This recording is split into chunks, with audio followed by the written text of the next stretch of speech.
जय सिया राम, राधे राधे।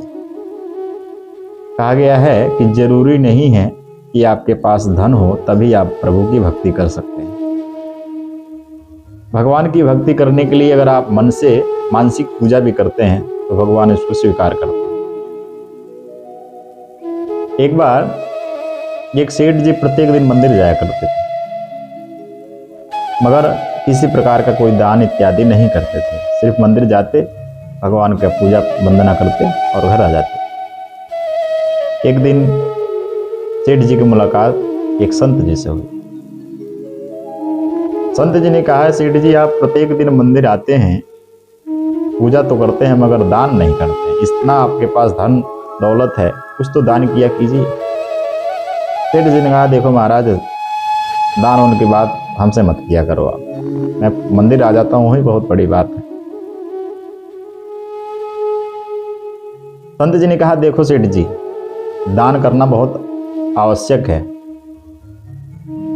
अगर आपके पास धन है तो उसका दान देना आवश्यक है आपके लिए। इसलिए काम करो, ज़्यादा ना करके कम से कम हफ्ते में 1 रुपया जरूर दान करो। सेठ जी ने कहा, ठीक है महाराज, आप कह रहे हैं तो 1 रुपया तो दे सकते हैं। 1 रुपये में कौन सी बड़ी बात है। संत जी ने कहा कि अगले जब शनिवार को आप आओगे तो 1 रुपये ला करके मंदिर में दान कर देना। सेठ जी प्रसन्न होकर के गए। जब शनिवार आया, 1 रुपया अपने तिजोरी से निकाला और लेकर के चल दिए हनुमान जी के मंदिर में दान करने। शनिवार का दिन हनुमान जी के मंदिर में भीड़ ज्यादा थी, लाइन लगी हुई थी, गर्मी का महीना था। सेठ जी 1 रुपये का सिक्का अपने मुट्ठी में लेकर के चल दिए। जब उनका नंबर आए तो मुट्ठी खोलकर देखते हैं, क्या सिक्का जो था गर्मी के कारण पसीने से गीला हो गया था। सेठ जी ने सोचा, रे ये तो लक्ष्मी जी मेरे पास से जाने से रो रही हैं, मुझे दान नहीं करना चाहिए। सिक्का वापस लेकर के घर आ गए। अगले दिन संत जी मिले फिर, महाराज कल 1 रुपया दान किया आपने? अरे महाराज जी क्या बताएं, हम कैसे दान कर सकते हैं, हमारे पास से लक्ष्मी जी जाने से रोती हैं, इसलिए मैं दान नहीं कर सकता।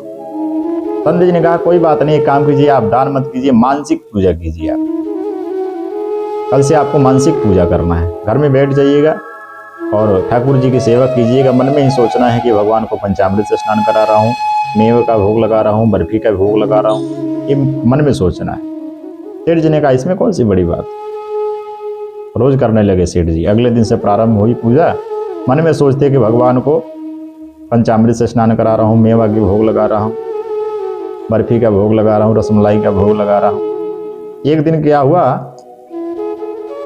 कि सेठ जी बैठ करके मानसिक पूजा कर रहे थे और मानसिक पूजा में ही सेठ जी महाराज पंचामृत बनाने लगे।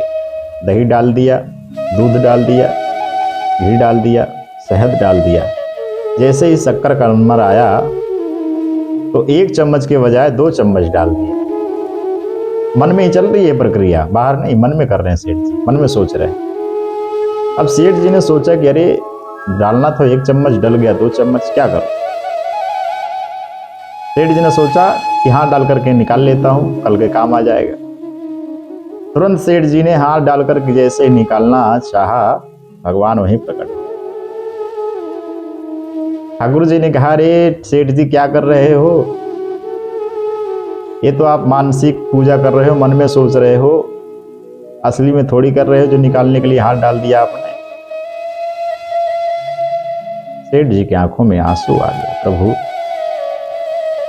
अगर मैं जानता कि आप अधिक मीठा डालने से प्रकट हो जाते हो तो पहले दिन अधिक शक्कर डाल लेता, जिससे कि आपका दर्शन हो जाता।